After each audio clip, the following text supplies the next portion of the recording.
Boa noite. Hoje nós vamos começar a nossa live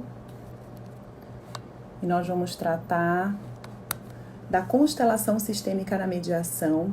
Temos uma convidada, assim como todos os demais, claro, uma convidada muito especial, diretamente do Rio de Janeiro, doutora Gabriela Asmar, que é advogada, é mediadora, é consteladora, foi pioneira na mediação no Brasil e é uma das autoras da lei de mediação, que a gente já falou aqui em algumas outras oportunidades, a Lei 13.140 de 2015, que agora, nesse momento, mais ainda a gente precisa falar da mediação, falar da conciliação, porque são ferramentas que vão nos auxiliar e muito a solucionar os conflitos que nós já tínhamos e que estão surgindo. Tudo bom, doutora Laura? Boa noite. Só esperar a doutora Gabriela entrar aqui para a gente iniciar. Ela tinha terminado uma reunião agora, em 10 minutos, e aí ela vai começar a falar aqui com a gente. Falar para vocês um pouquinho da nossa programação dessa semana, que está muito legal. Amanhã a gente vai falar com o professor Dr. Jean Carlos Dias, que vamos tratar sobre a revisão dos contratos em razão da Covid. Na quarta-feira a gente vai falar sobre um assunto novíssimo, que é a nova lei sobre o autismo que foi publicada, que foi aprovada aqui no estado do Pará. Vamos conversar com a doutora Nayara Barbalho. Na quinta-feira, quem vem? Minha querida ex-professora e amiga, a doutora Gisele Góes, que vai falar com a gente também sobre a mediação, mas sobre a mediação e questões trabalhistas. Ela que é procuradora do trabalho. E na sexta-feira a gente fecha. Oi, Gabriela, tudo bom? Tudo bom. Ajeitar aqui a câmera. Tava Tá bom, passando sim. aqui tá ótimo. Tava passando a programação da semana para os participantes aqui enquanto tu entravas. Deixa eu só concluir que na sexta-feira a gente vai falar de de direito previdenciário com o Dr. Washington Barbosa, que já veio aqui na ESA Pará, lançou o livro, fez palestra. Ele também, nosso convidado de fora do estado, igual você, que ele é de Brasília. E na sexta-feira a gente vai ter essa oportunidade de ouvi-lo. Eu digo que a pandemia trouxe muitas coisas ruins, mas olha essa experiência que a gente está tendo, né? A gente não conseguiu Pois é. se conhecer pessoalmente, porque quando tu vieste a Belém eu não estava e vice-versa, mas agora a gente está tendo a oportunidade de ter o privilégio de te ouvir pela ESA Pará à distância. É uma ferramenta que está sendo muito utilizada e que com certeza é uma ferramenta que não vai deixar de ser utilizada pós-pandemia. Eu não tenho dúvida Com disso, certeza. né? Com Bem, eu certeza. quero te agradecer muito pela tua disponibilidade. Sei que deve estar cansada, que acabaste uma reunião agora, de estar aqui disposta a compartilhar o teu conhecimento, que eu sou tua grande fã, assim como várias pessoas estão aqui, eu tenho certeza, de dividir teu conhecimento nesse momento que a gente está passando, um momento mais do que especial. E com tantos afazeres, com tantos compromissos, tu aceitaste o convite. Luciana, vamos lá conversar sobre a constelação sistêmica na mediação. Eu já te apresentei anteriormente, mas eu gostaria que quando tu começasse a falar, tu falasse um pouquinho de ti, da tua trajetória, que isso é muito importante para quem ainda não te conhece, ver o quanto a gente tem de estudo na área da mediação. Porque às vezes as pessoas acham que fazer mediação é só alguém que sabe conversar, vai lá e faz mediação. E a gente sabe que não é. Mediação é algo técnico, é algo muito mais profundo, que requer muito estudo, muita capacitação. E com certeza quem tem tempo estudando sobre isso vai ter mais vantagem em qualquer circunstância. E eu digo, a gente já fez algumas lives, a gente começou, Gabriela, as lives aqui da ESA, dia 2 de abril. Né? O isolamento aqui no Pará começou, na verdade, o isolamento não lockdown. A indicação de isolamento começou mais ou menos 20 de março. E a gente não podia ficar parado a escola superior. Tinha que fazer alguma atividade para continuar capacitando os colegas, advogados e advogadas. E nós ainda não temos a plataforma digital da ESA Pará, mas a gente fez uma parceria com a ESA Nacional, conseguimos já lançar vários cursos online, pós-graduação online. Mas essa live diária, ela meio que entrou num calendário. Tem aqui várias pessoas que estão todos os dias, desde o início, participando das nossas lives. E parece que a gente se tornou mais próximos e mais amigos, porque aquele momento do dia que a gente para, que a gente vê as pessoas aqui comentando, falando, aquece o coração. Então é algo que já entrou na nossa rotina. E aí não dá mais para parar. Todo dia tem a live da ESA, eu sempre buscando a parceria de você, assim como a sua, de outros colegas que vêm aqui, falam, comentam, enfim. E a gente vai levando conhecimento de tanta coisa nova que está surgindo agora. Porque, além dos assuntos que já tinham para serem discutidos, tem muito assunto em pauta que a gente precisa continuar compartilhando e capacitando os colegas. Então, realmente tem sido uma ferramenta que veio para ficar. Mas já chega de eu falar, que a gente quer te ouvir aqui. Muito obrigada de coração, uma grande honra a gente te receber em nome da OAB Pará, em nome da ESA Pará. Fica o nosso grande agradecimento. E é com você. Eu que agradeço. Para ser muito sincera, apesar de eu estar também gostando muito de viajar com o Instagram e com o Zoom e etc., e me reunir com pessoas do mundo inteiro, isso tudo é muito legal. E é nesse momento que a gente vê quais são os laços que realmente importam, né? Porque agora a gente não tem a limitação logística. Então, a gente consegue, muitas vezes, dar atenção a relações nossas, amizades ou relações profissionais que, num outro momento, ficariam para uma situação presencial que, às vezes, demora, enfim. Então, a gente vê o que realmente importa. Eu acho que esse é o grande legado dessa época de pandemia, né? Até porque a gente não tem mais a limitação física de estar junto, né? Graças à tecnologia. Mas, para ser muito sincera, eu realmente gostaria de estar presencialmente no Pará. Vamos ter essa oportunidade. Se Deus quiser, você vem aqui. Você sabe que uma grande parte do meu coração mora aí, né? A minha família, toda a família do lado do meu pai começou no Pará. Meus bisavós vieram do Líbano, os dois, e se encontraram, se conheceram, se casaram no Pará. Tenho muitos amigos, que eu fico até arrepiada, emocionada, porque é muita gente que me importa muito. E eu adoro ir para aí. Eu volto 2 quilos mais gorda cada vez, mas faz parte. Então tudo vale bem. A pena, vale a pena. Com certeza. Então, eu espero a oportunidade do presencial. Apesar da vida da gente ser corrida, a gente sempre encontra uma maneira. Sim, bom, eu acho assim que a gente vai retomar as atividades presenciais, no início com algumas cautelas, mas que essas atividades virtuais elas vão se adicionar às atividades presenciais, né? Por exemplo, a gente está aprendendo muito.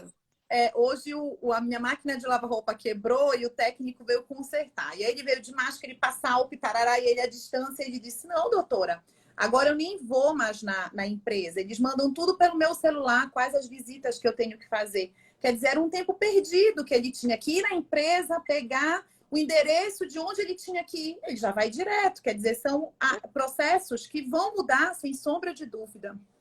Com certeza. Mas manteremos as atividades presenciais, aí você vem aqui com a gente.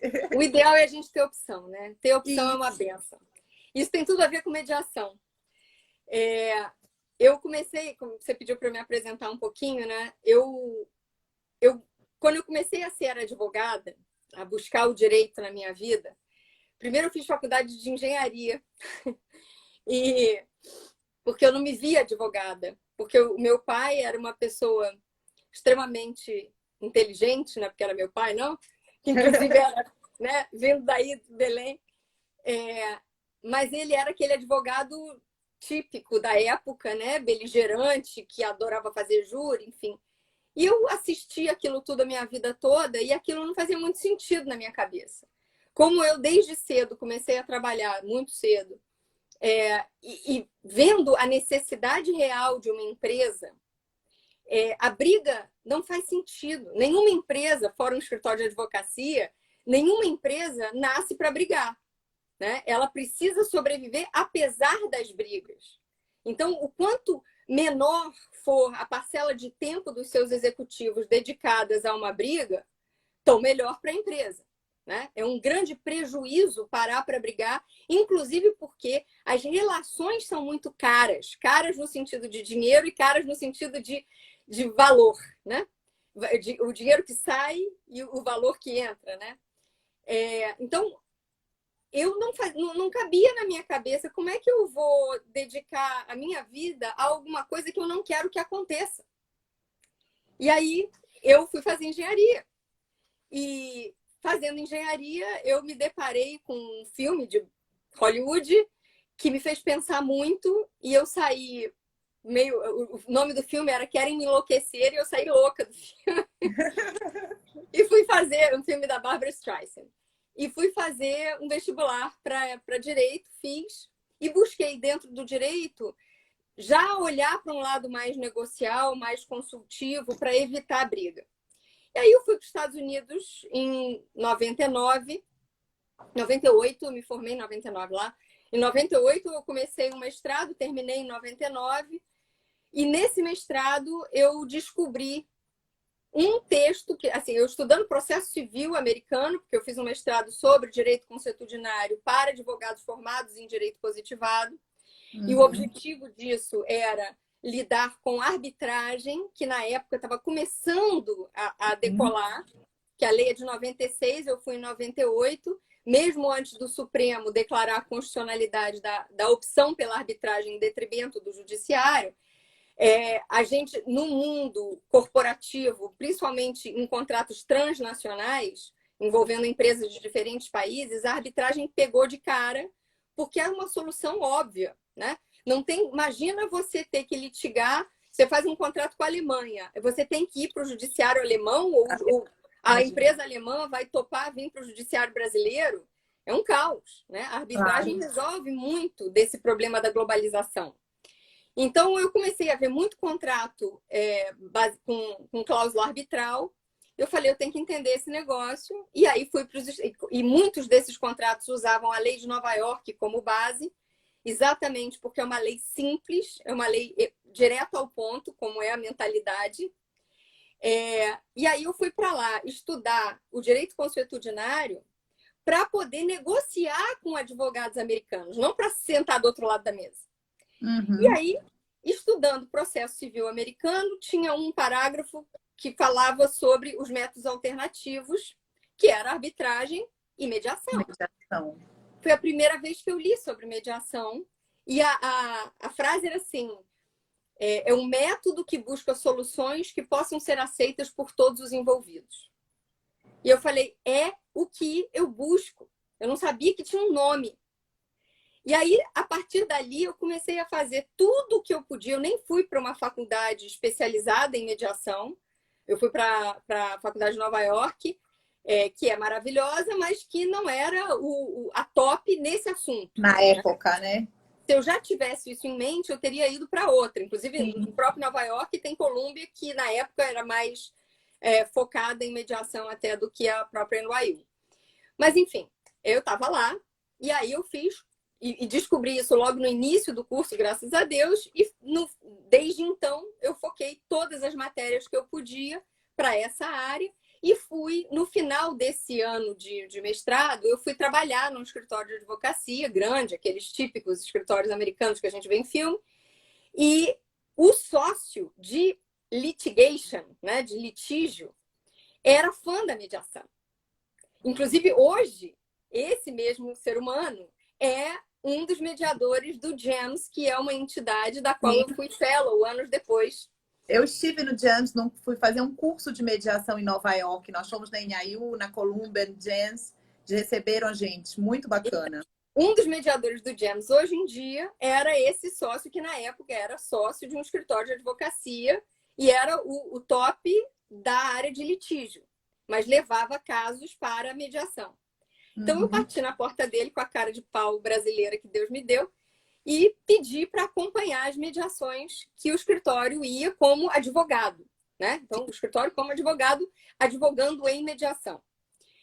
E aí, isso é muito importante, né, Gabriela, falar, porque quando a gente fala de mediação dentro do sistema OAB, aqui no Pará, ainda em outras seccionais com certeza, ainda há muito essa aversão de que você vem falar de mediação, mas eu sou advogado, eu não quero ser mediador. Mas ninguém está falando para você ser mediador. Você não é obrigado a ser mediador, até porque para ser mediador não precisa ser advogado. A gente está falando de mediação para você aprender a advogar, a sugerir para os seus clientes, a utilizar a mediação. E quando você participar de uma mediação, você saber se portar como um advogado em uma mediação. Porque a gente que teve uma escola mais tarde, eu estou há 16 anos formada, nós não tivemos esse conteúdo na faculdade. Então, você precisa se aperfeiçoar, você precisa conhecer para poder apresentar mais esse tipo de serviço para os seus clientes, né? Então, eu vou mudar o rumo da prosa um pouquinho, porque eu preciso contar um caos verdadeiro. Quando eu fui fellow no GEMS, eu fui para Nova York, passei lá alguns meses, não apenas fazendo e acompanhando mediações business to business, mas entrevistando pessoas que na época, isso foi em 2011, eram consideradas pioneiras na formação do mercado, porque sempre me intrigou. Eu vim para o Brasil em 2001, e foi quando eu comecei a falar de mediação no Brasil, que obviamente mediação e meditação era a mesma coisa no imaginário popular. Aí depois confundiu com a conciliação. Mas, enfim, eu falava de mediação em todos os lugares. Se me convidasse para um batizado de Barbie, eu ia falar de mediação. Se convidasse para um enterro, eu ia falar de mediação. Então, para onde fosse, com quem fosse. E trabalhei efetivamente com mediação nas mais diversas aplicações de mediação escolar em áreas conflagradas do Rio de Janeiro, a grande empresa, a família, a comunidade, tudo. Porque é o que a gente faz quando não existe mercado, né? E foi aí que eu me apaixonei por dar aula. Aliás, eu tinha pânico de falar em público. E a minha primeira constelação familiar foi por causa do pânico de falar em público. Depois eu conto essa história, se der tempo. Mas aí quando, né, lá nos Estados Unidos, eu via essa cultura funcionar e eu ficava imaginando como isso vai acontecer no Brasil, com tantos pressupostos diferentes. Quando eu tive a oportunidade de ser fellow do GEMS e ficar lá imersa num projeto de estudo com um objetivo prático, esse meu estudo foi elementos formadores de mercado de mediação. Eu acho que hoje, até hoje, né, o mercado evoluiu gigantemente, não é por acaso, porque é uma necessidade da humanidade, mas a gente ainda tem no Brasil, devido a 1 milhão de características jabuticaba, como eu digo, né, que só tem no Brasil, a gente é um país muito especial, para o bem e para o mal, não foi nem para fazer rima, não. Mas a gente precisa se conhecer, conhece-te a ti mesmo, para a gente poder fazer alguma coisa com isso, algo de bom, né? Então, quando lá nos Estados Unidos eu comecei a entrevistar várias pessoas que tinham sido então pioneiros, um deles, que eu recordo sempre, principalmente quando eu falo para advogados, é um advogado top, sênior, master plus, platinum blonde, de um escritório gigante, mundial, multinacional, e ele tinha sido um dos primeiros a levar casos para o GEMS quando o mercado ainda estava engatinhando lá, que foi na década de 70, início de 70, finalzinho de 60, por aí o mercado começou lá. E aí eu perguntei para ele por quê, pergunta óbvia, por que ele começou a levar casos para mediação? Por que ele se arriscou a ser um pioneiro? Né? Porque todo pioneirismo é muito bonito depois que deixa de ser pioneiro, né? Que dá certo. Exatamente, né? Porque filho bonito todo mundo quer. Mas quando você efetivamente é pioneiro e você está se arriscando em algo novo, você tem que ter uma justificativa muito inteligente para convencer os seus clientes a provarem daquilo que você está indicando. Né? Se é um remédio, é fácil a gente imaginar que você só vai querer ser cobaia se você não tem muita expectativa de vida de outra forma. E mais ou menos é assim que funciona também com qualquer outra área em que a gente precise testar algo novo. Então, a gente precisa entender um contexto que nos Estados Unidos, né, nessa década, final de 60 e início de 70, os Estados Unidos estava saindo muito machucado da guerra do Vietnã, numa crise financeira gravíssima, e daí vem a frase que eu acho que vale a pena, para quem estiver assistindo, se só lembrar dessa frase, tá bom. Quando eu perguntei por que ele se arriscou, ele falou assim: eu não fui pioneiro em mediação porque eu queria o bem da humanidade, abraçar a árvore, ou porque eu fosse apaixonado pelo método como você é. Eu fui sugerir mediação para os meus clientes porque eu precisava oferecer uma alternativa mais inteligente do que a que o outro escritório estava oferecendo. Tão simples quanto isso. Então, quando o advogado, no momento de crise, que o advogado entende que ele precisa ser um parceiro do cliente, não da briga. A briga não é boa para o cliente, a briga só é boa para o escritório. Então, no momento de crise, e a gente está vivendo uma espetacular, né? Que o advogado precisa entender como ser útil ao negócio, como gerar valor para o seu cliente, como não destruir relações para criar uma solução para algum problema. E aí a mediação entra como uma luva, e não é por acaso, principalmente agora, nessa crise sem precedentes que o mundo inteiro está vivendo, que a mediação online está bombando. Não dá para a gente esperar o tempo do judiciário. Não dá para a gente esperar terminar a pandemia para resolver um problema. Com todos os contratos que estão sendo anulados por força maior, com todos os setores que estão se destruindo como um todo, né? Aviação, entretenimento, tudo aquilo que não é da pura sobrevivência da humanidade, tudo aquilo que a gente gerou para uma vida mais confortável, mas que pressupõe a gente ter sobra, né? A gente está tendo que rever. E como é que a gente chega no essencial, se não através daqueles que mais conhecem daquele assunto, que são as próprias partes? E não tem nenhum outro método que a gente conheça que ajude as pessoas a não apenas buscarem a melhor solução possível, operacionalizável. Porque também é muito comum a gente ver advogados, e eu estou falando de advogados porque estamos aqui na ESA, mas eu podia falar de engenheiros, eu podia falar de dentistas ou quem quer que seja.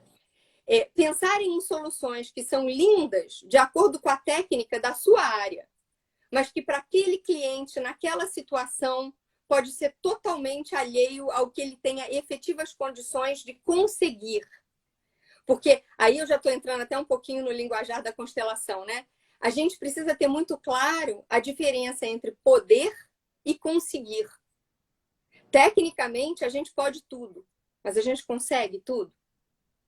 Como é que a gente faz uma escolha entre o que é ideal e o que é real, não apenas para mim, mas para todos aqueles de quem eu sou interdependente? E é na pior crise, é no cobertor mais curto, que a gente entende o real significado do que é interdependência. E isso é lindo. Isso é um legado, eu fico até arrepiada. Isso é muito, muito profundo nesse momento que a gente está vivendo. A gente está aprendendo que não basta eu cuidar da saúde da minha filha e do meu marido. Que se a minha vizinha pegar Covid, a gente pega também. E que se eu pegar, eu posso estar matando um monte de gente no meu prédio, que é grupo de risco, muito mais do que eu. Meu prédio só tem idosos, por acaso. Então, não é a gente tem que aprender a não ser egoísta. E isso é muito estrangeiro para uma lógica dialética em que eu tenho que estar certo para você estar errado, você tem que estar errado, para você estar certo, eu tenho que estar errada. Né? A gente aprendeu, a maior parte dos advogados nasceu e cresceu e se desenvolveu e enriqueceu numa lógica de destruir alguém. E isso já não cabe mais. Então, a mediação, ela vem, né, desde daquele advogado que lá na década de 70 descobriu isso. E aí, muitos advogados vêm também com uma questão que é: como é que eu cobro por isso? Porque muitos advogados, aprenderam a vender trabalho. Né? Como é que a gente vende trabalho? Quanto mais trabalho, mais dinheiro. Então, se você chega para mim, me conta uma situação que para você tá difícil, tá doendo no corpo, no bolso ou na alma.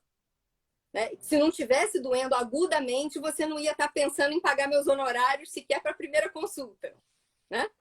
E você já tentou resolver, não conseguiu, veio para mim, advogada, para expor a sua dor e pedir uma solução.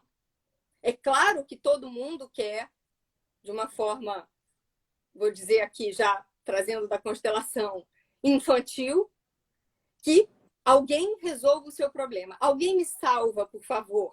Né? De preferência de uma forma rápida e milagrosa. E de preferência destruindo o meu inimigo, porque afinal de contas o problema é ele. Né? Sempre o outro. Então, isso é uma maneira muito infantil de se colocar, que é muito típica da cultura brasileira como um todo. Né? Uma cultura que foi infantilizada por um processo de de colonização em que as pessoas aprendiam a não ter voz e ficar esperando que o Estado dissesse o certo e o errado.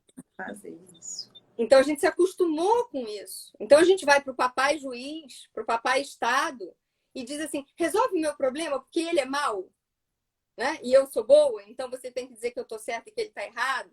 Né? E aí, com essa mentalidade, a gente vai para o nosso advogado vestido de Rambo, né? Ou de Mulher Maravilha, né? E pede uma solução.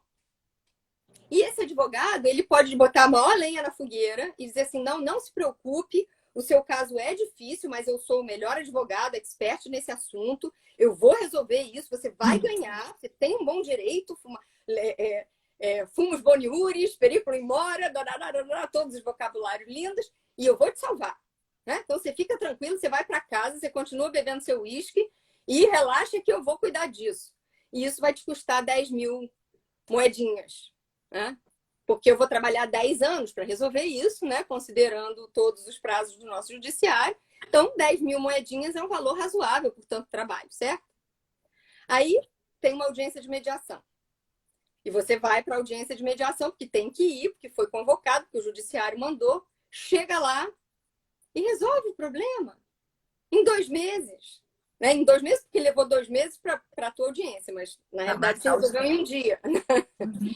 E aí, como é que você vai justificar cobrar 10 mil bolinhas, 10 mil moedinhas? Um problemão, né? Todo mundo tá trabalhando para ganhar dinheiro, afinal de contas, não é caridade, né? Nem é para ser, né? E a gente não pode ter vergonha de ganhar dinheiro. Aliás, um dos problemas dos mediadores no Brasil é que tem vergonha de ganhar dinheiro, né? Porque está fazendo bem, como é que eu posso cobrar, né? Mas exatamente por isso é que eu deveria cobrar, né? Cobrar, mas, sim. É algo que ainda E precisa aí, ser bem regulamentado, né? Por exemplo, aqui no Pará, o nosso TJ ainda não regulamentou a remuneração dos mediadores. Aqui no Rio de Janeiro regulamentou. E era melhor que não tivesse regulamentado.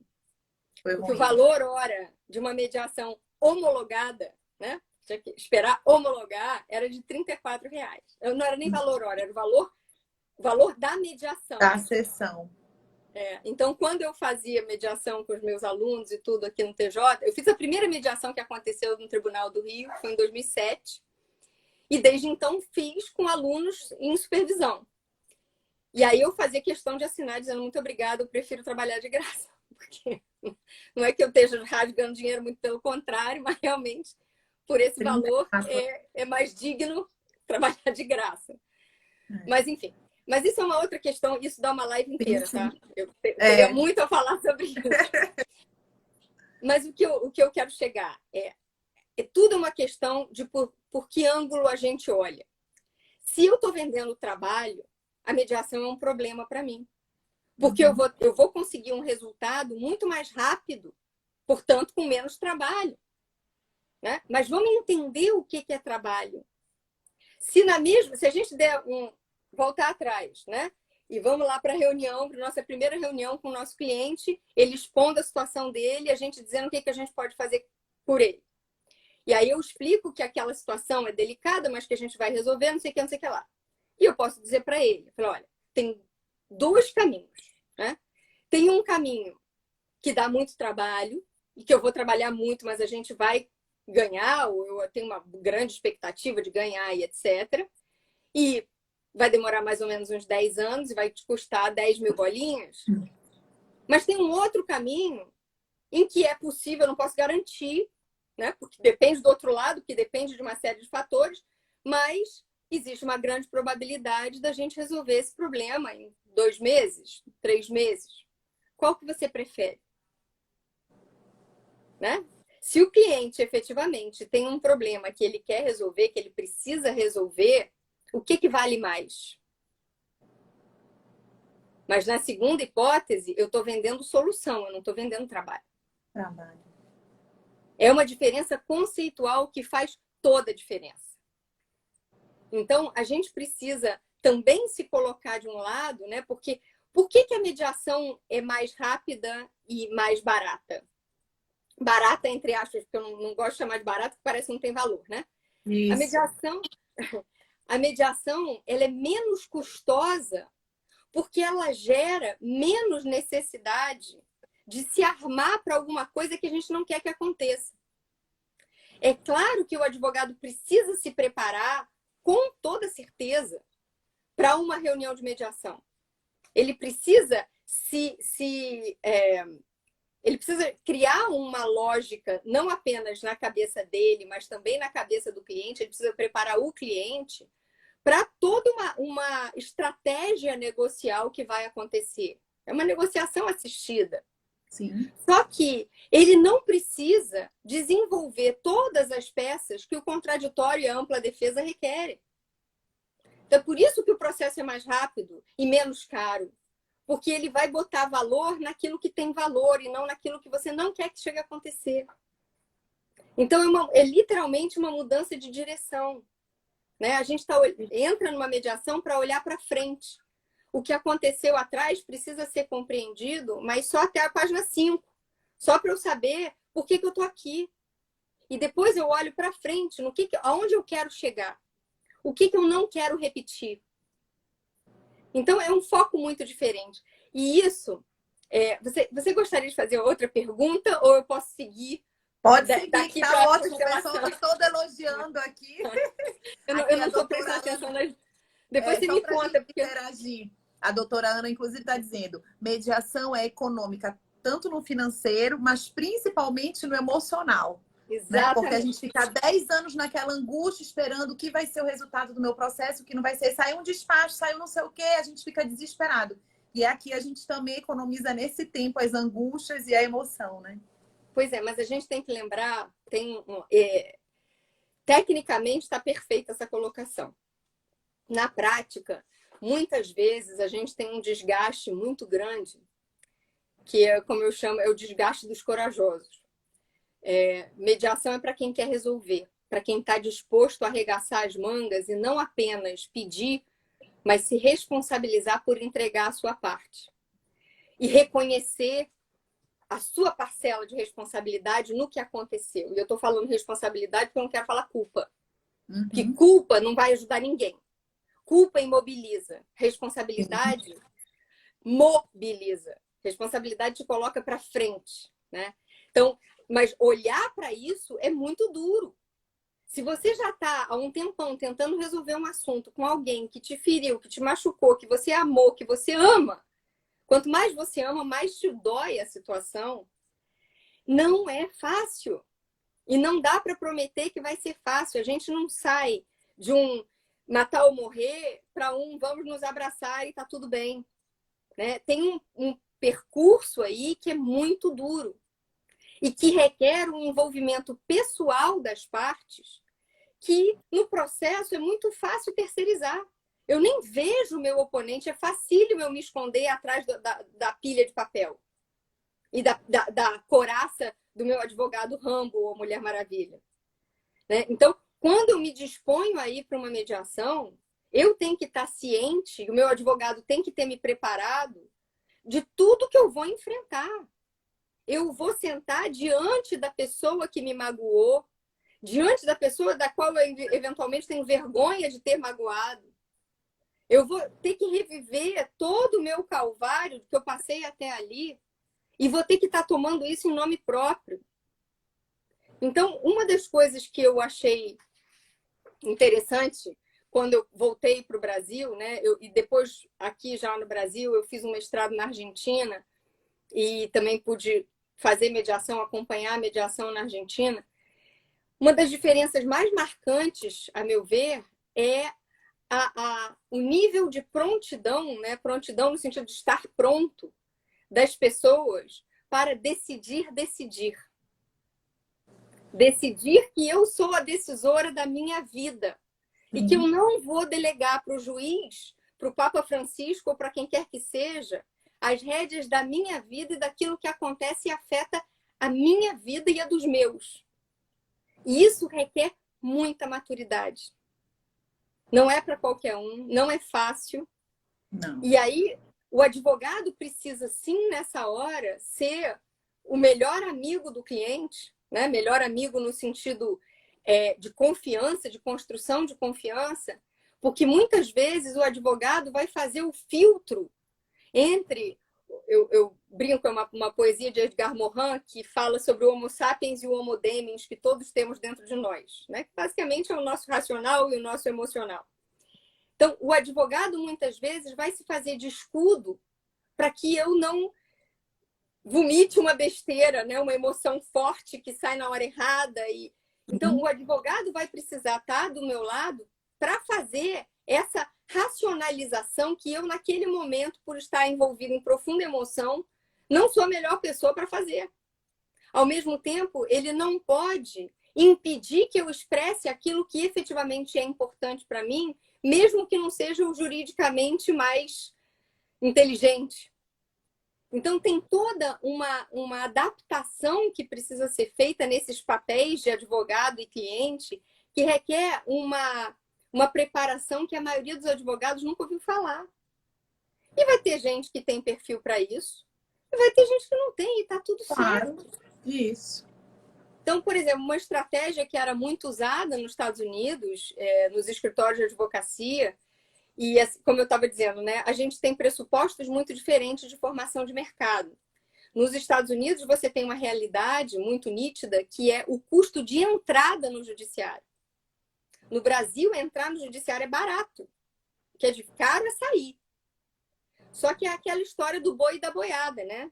Aliás, essa piada tá péssima, né? Nos últimos dias, depois do vídeo da reunião. Mas, enfim, a piada das antigas, né? Eu dou um boi para não entrar na briga, uma boiada para não sair. Lá nos Estados Unidos, eu tenho que pensar antes de fazer uma besteira, de entrar no judiciário, porque eu já tenho que botar a boiada inteira. Né? Aqui não. Eu boto um boizinho, depois outro boizinho, depois outro boizinho. E assim eu vou acumulando o que a gente chama no economês de custo afundado. Eu vou tendo um custo afundado que vai me mantendo cada vez mais refém do quanto eu já gastei. Seja em termos de dinheiro, seja em termos de imagem, seja em termos da minha honra. Né? Eu vou me encalacrando, me acomodando cada vez mais dentro da minha própria armadura que eu mesma estou criando para mim. E isso vai me mantendo na briga e vai me tirando o salva-cara, né? Como a gente não tem uma expressão ideal em português, né? Em inglês é save face. Em português seria um salvar-imagem, né? Essa minha imagem que eu já associei àquela briga vai ficando cada vez mais difícil de reverter. Então, é todo um processo que dificulta a chegada à mediação, por mais inteligente que a mediação pareça. Por mais que faça sentido eu buscar um acordo em vez de buscar uma briga. Só que tem todo esse emaranhado emocional do que os outros vão pensar e etc., que no Brasil o processo de tomada de consciência acaba demorando muito mais por conta do custo de entrada no judiciário. Então, quando eu me dou conta, eu já estou lá. E aí, para sair? A gente tem um trabalho bem maior com a sociedade, mas os advogados e advogadas, eles podem nos ajudar nesse trabalho. Porque quando o cliente chega a um escritório, ele já vai chegar, dificilmente ele vai chegar dizendo que ele quer fazer uma mediação, que ele quer seguir uma mediação. Ele vai chegar dizendo que ele quer entrar com uma ação na justiça. E vai do advogado que entender que quer participar, que quer oferecer esse serviço para o seu cliente, mostrar para ele as vantagens, as desvantagens, explicar o processo da mediação, como é que funciona. Né? Então, a classe da advocacia brasileira é muito responsável nesse momento, já é há muito tempo, mas alguns ainda não despertaram para isso, para fazer com que a mentalidade da sociedade encontre na mediação tudo isso que tu estás falando. Porque sem a ajuda da advocacia é muito difícil a sociedade encontrar por ela mesma. São raros os casos.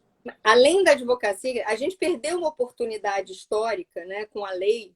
Eu sou coautora da lei, tenho uma parcelazinha aí de responsabilidade peronomútil, porque quando me pediram para ajudar no texto da lei, já me deram a porção do meu território, que era a mediação extrajudicial. Né? Como eu sempre digo, extrajudicial já é um nome para a gente repensar, porque extra é o que sobrou. Né? Então, já traz no seu entorno, né, a lógica de que o judicial é o principal.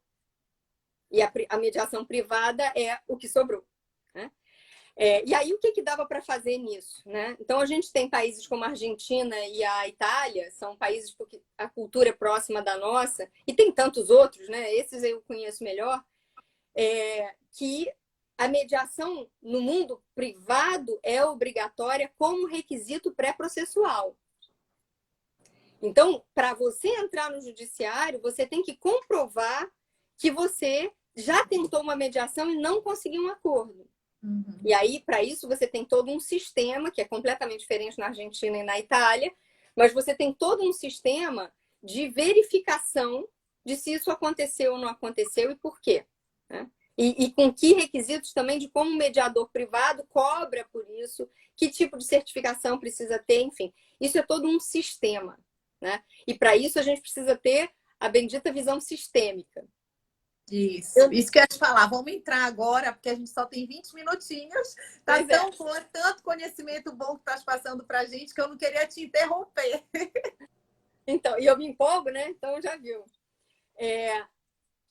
Como é que eu cheguei na constelação? Né? A constelação, quando a gente falava visão sistêmica em mediação, isso é uma ferramenta de mediação tradicional, né? Desde lá dos anos 60, em que a mediação se estruturou nos Estados Unidos, os livros de mediação, de ferramentas de mediação e etc., já falam de visão sistêmica.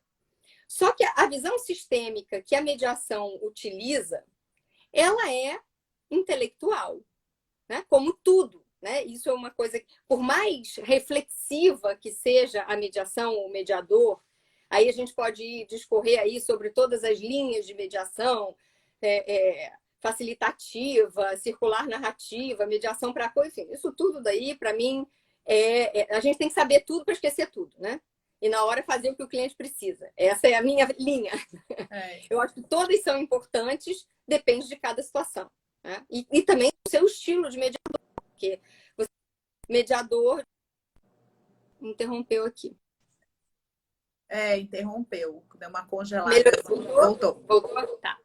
Voltou. Então, você tem mediador de todos os estilos e cada caso vai ter um mediador ideal, né? Eu, por exemplo, eu não sou fofa, né? Eu não sou aquela mediadora que chega e que traz chazinho para todo mundo e balinha e tal. Balinha até às vezes tem na minha sala, mas não é muito mais para as pessoas ficarem à vontade do que para eu lembrar. Eu não lembro da balinha na hora, entendeu? É o estilo de cada um, né? E cada um tem que buscar o mediador adequado. Bom, mas por mais que o mediador seja, como é que eu vou dizer? Preparado para o lado mais psicológico, emocional, para gerar reflexões produtivas que não passem unicamente pelo racional e etc. Mesmo com tudo isso, o diálogo, ele é um processo filtrado pela mente, né? Ele é um processo cerebral, ele é um processo intelectual. E como todo processo intelectual, ele é muito limitado, né? Eu não sou psicóloga, nem psiquiatra, até eu acho que vai ser a minha próxima carreira, né? Depois que eu me aposentar, provavelmente. Um dia, se eu me aposentar, eu vou estudar psicologia mais. Eu tenho estudado muito, mas eu estudo por prazer, né? Então é aquela coisa meio que de ouvir, de ler, mas não estruturadamente, né? Mas o Jung dizia que o nosso consciente equivale a uma rolha boiando no oceano do inconsciente. Essa é a proporção do que a gente consegue lidar intelectualmente, conscientemente, com tudo que a gente não consegue lidar, mas opera efeito no nosso comportamento, nas nossas escolhas, na nossa maneira de ser e etc., em quem a gente é, né? E, então, o recorte que a gente faz da realidade para poder processar no nosso computadorzinho é muito pequeno, né? Quando a gente compara isso com, imagina o juiz, coitado, que tem que decidir uma causa com base no recorte do cliente, que passou pelo recorte do advogado, que passou pelo recorte da capacidade dele de se expressar de forma escrita, que passou pelo recorte do mapa mental do próprio juiz. Quer dizer, é ínfimo, né? O que efetivamente é material útil para o processo decisório que vai impactar a vida, o oceano inteiro, né? Então, quando eu comecei a me dar conta disso em muitas mediações, né? Eu tenho como exemplo uma mediação específica que me marcou muito, que era um processo no início, né? As partes começaram, não dá nem para eu botar aqui na tela, né? De uma distância muito grande, que parecia intransponível, e elas foram caminhando, caminhando, caminhando ao longo da mediação para se aproximar de um possível acordo, de uma interseção.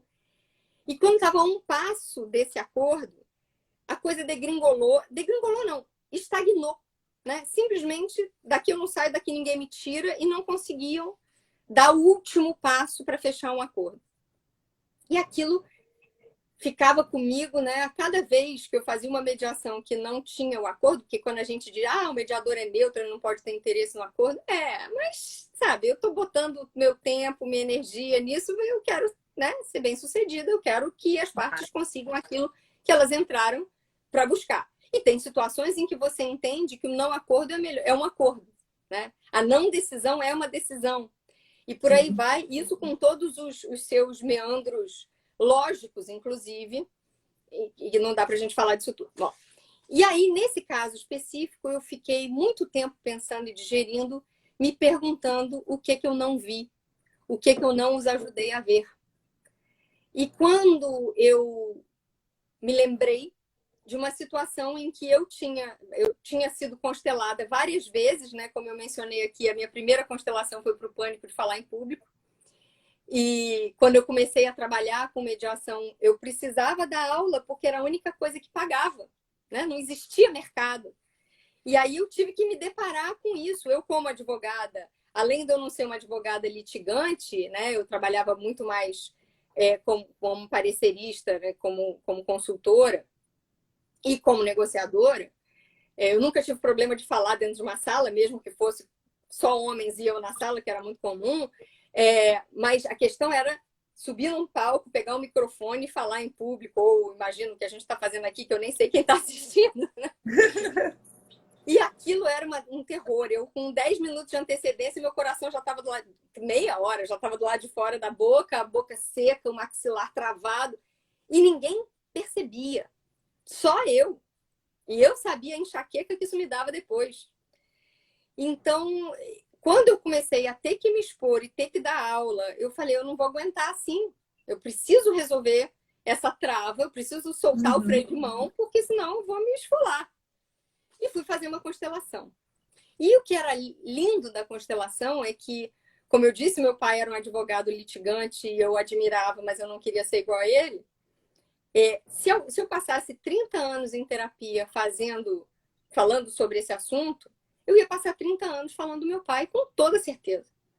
E quando eu fiz a constelação, e a constelação era, eu virei para a consteladora e falei, eu quero superar o meu medo de falar em público. Ela falou, perfeitamente. Botou uma pessoa representando a Gabriela, uma pessoa representando o medo.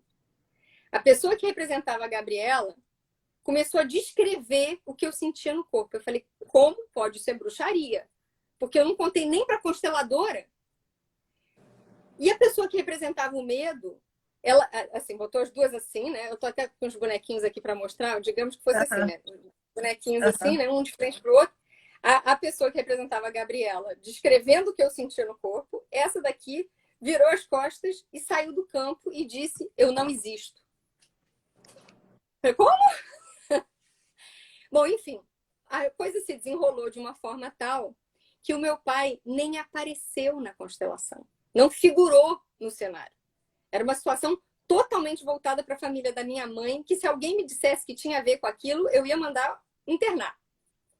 E no dia seguinte, eu ia dar uma aula de 4 horas na PUC do Rio, e eu já estava nervosa com uma semana de antecedência.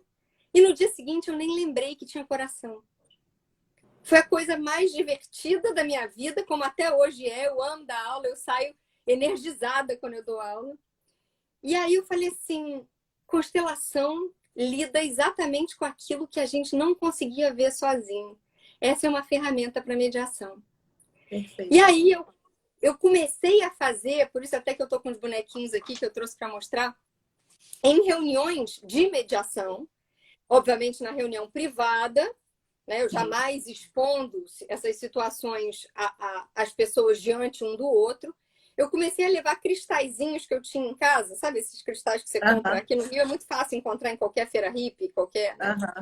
Aí eu pegava o cristal, esse aqui não tá, mas eu botava olhinho no cristal com essas canetas permanentes, como se fosse assim, só um direcionamento, né? E eu falava para as pessoas assim, me mostre em 3D o que você está dizendo. Principalmente para aquelas pessoas que eram muito prolixas, o que é muito comum na mediação, principalmente quando a pessoa está tensa, tá numa situação em que está se vendo meio sem saber o que fazer. Ela começa a dar loop no processo mental intelectual. E aí, primeiro que é difícil você intervir para ajudá-la a sair do loop. A gente tem milhões de técnicas na mediação, mas às vezes várias técnicas você vai usando, né? E aí, quando eu falava assim, concretiza, bota em 3D, me mostra o que você está dizendo. Ela começava a botar, esse aqui fala com esse aqui. Mas o outro que está aqui, na realidade, é quem manda. Mas esse que está aqui fica só olhando e só fala na hora em que o negócio atrapalha. Bom, enfim. Aí, isso começou a funcionar lindamente. E eu comecei, muitas vezes, a pedir para a pessoa fazer isso para que eu pudesse fazer as perguntas sobre o concreto, para não parecer que era uma ideia minha. Então, eu começava a questionar o que a própria pessoa tinha colocado diante de si. E aí, isso fluiu muito bem. Aí eu comecei a evoluir na técnica, porque o cristalzinho parecia muito Haribo, né? Badauê, tem vários nomes. E era porque eu tinha em casa, enfim.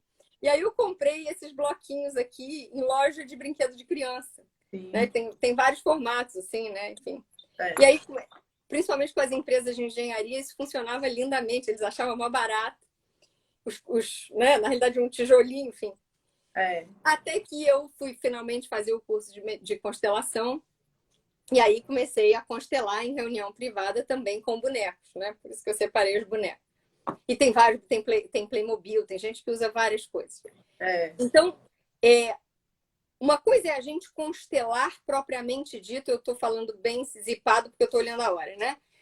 Uma coisa é a gente constelar e ajudar as pessoas a resolverem um problema, a desatarem um nó da sua vida pessoal, porque ninguém constela outra pessoa, né? Você vai constelar o cliente que está ali presente te autorizando. Seria antiético você querer constelar para saber como é que o outro lado pensa, para saber como é que o outro lado vai agir, se defender e tal.